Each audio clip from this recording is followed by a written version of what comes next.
ओम नमो भगवते वासुदेवाय नमो नमः। जय श्री कृष्णा।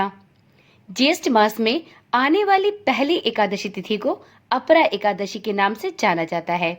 चलिए आज की वीडियो में जानते हैं कि अपरा एकादशी की तिथि क्या होने वाली है, इस दिन पूजा का शुभ मुहूर्त क्या होगा, द्वादशी तिथि पर एकादशी का व्रत रखने वाले साधक पारण कब कर सकेंगे।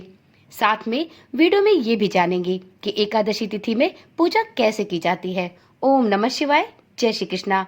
आप सभी का सनातन धर्मसार चैनल पर बहुत बहुत स्वागत है। मित्रों, हिंदू धर्म में एकादशी व्रत का बहुत महत्व है। यह व्रत जगत के पालनहार भगवान विष्णु और माता लक्ष्मी को समर्पित होता है। ऐसा माना जाता है कि इस दिन व्रत रखने और विधि पूर्वक श्रीहरि की पूजा करने से जीवन के सारे पाप नष्ट हो जाते हैं और व्यक्ति को सुख समृद्धि की प्राप्ति होती है। यूं तो वर्ष में कुल 24 एकादशी तिथियां आती हैं, लेकिन ज्येष्ठ मास के कृष्ण पक्ष की एकादशी को बहुत ही महत्व दिया जाता है। यह एकादशी पुण्य, मोक्ष और आर्थिक लाभ देने वाली मानी जाती है। चलिए जानते हैं अपरा एकादशी मई माह में कब पड़ने वाली है।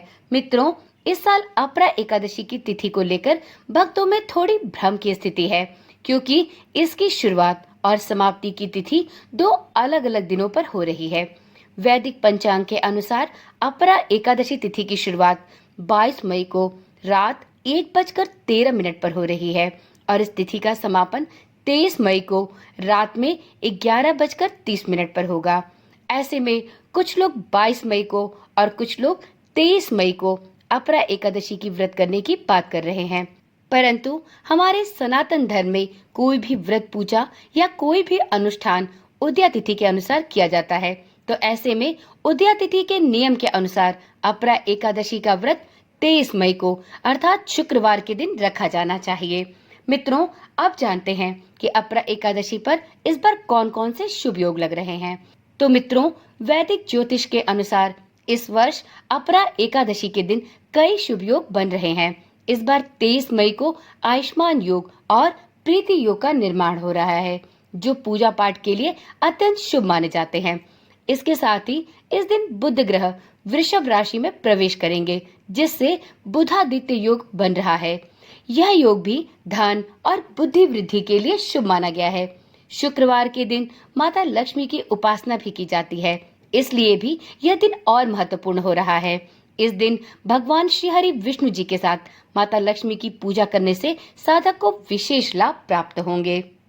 वीडियो में अब जानते हैं कि अपरा एकादशी का व्रत करने वाले साधक द्वादशी तिथि में अर्थात 24 मई को अपने व्रत का पारण कब कर सकेंगे।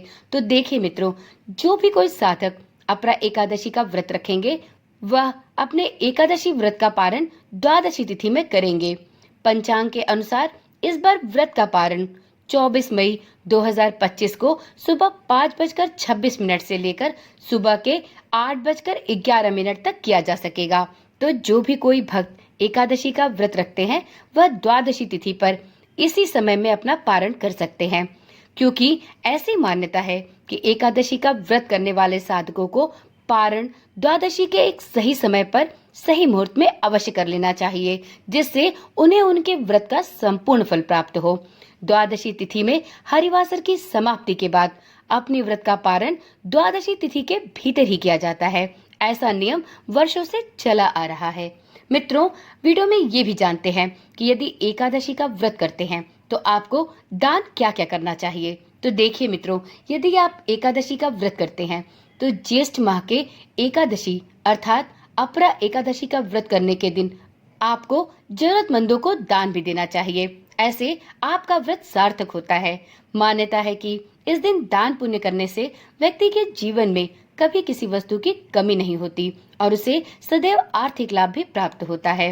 इस दिन आप चाहें तो मंदिर या ब्राह्मणों में अन्न, वस्त्र, घी, मिठाई इत्यादि का दान कर सकते हैं। आप अपरा एकादशी पर जल का दान करें, यह सर्वोत्तम दान माना जाता है। वीडियो में अब जानते हैं कि जो लोग अपरा एकादशी का व्रत रखेंगे वह इस दिन श्री हरि विष्णु और माता लक्ष्मी की पूजा कैसे करें। तो देखिए मित्रों, यदि आप अपरा एकादशी का व्रत करते हैं तो इस दिन सबसे पहले ब्रह्म मुहूर्त में उठकर स्नान इत्यादि कर ले, साफ सुथरे और पीले वस्त्र पहने, इसके बाद श्री हरि विष्णु और माता लक्ष्मी का ध्यान करें और अपने व्रत का संकल्प लें। पूजा स्थान को स्वच्छ करें और पीला वस्त्र बिछाकर भगवान श्री हरि और माता लक्ष्मी की मूर्ति को स्थापित करें और इसके बाद श्री हरि विष्णु और माता लक्ष्मी के निमित्त जल, फूल, चंदन, धूप, दीप इत्यादि से भगवान का पूजन करें। उन्हें पीले फूल, तुलसी और मिठाई का भोग लगाएं। अपरा एकादशी व्रत कथा का पाठ करें और अंत में श्री हरि विष्णु और माता लक्ष्मी की आरती अवश्य करें। इसके बाद प्रसाद का वितरण अपने सभी परिवारजनों में करें। मित्रों, यदि आप अपरा एकादशी का व्रत करते हैं तो इस दिन बिना व्रत कथा सुने आपका व्रत अपूर्ण होता है। तो इस दिन व्रत करने के साथ साथ अपरा एकादशी व्रत की कथा भी अवश्य सुने। आपको इस चैनल के माध्यम से अपरा एकादशी की व्रत कथा एकादशी व्रत के दिन सुनाई जाएगी। आपने अभी तक इस चैनल को सब्सक्राइब नहीं किया है तो अब देर न करें।